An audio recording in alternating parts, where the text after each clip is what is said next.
Isang gabi na kung saan naninirahan ang isang mag-anak sa kadiliman na bahagi ng kabundukan.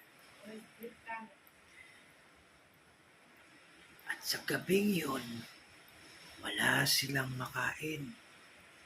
Inutusan ni Bella ang kanyang anak na panganay. Ang pangalan nito ay Kilua. At sa gabing yun, naiwan ang kanyang tatlong kapatid na maliit. At si Benny na tatay, at si Lolong, si Jolon na nanay. Sila ay gutom na gutom na. Anak, pakibilan mo nga kami ng tinapay at yan lamang ang ating pagkain sa gabing ito.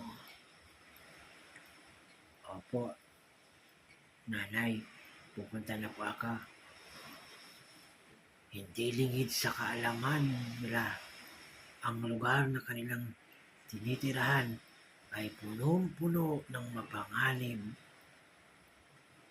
na mga hayop.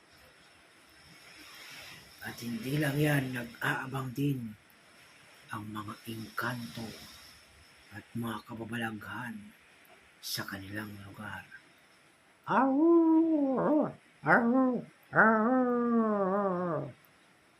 Itutuloy ang ating kwento dito sa pinamagatang ang kwento ni Lolong Basyang sa gabing ito.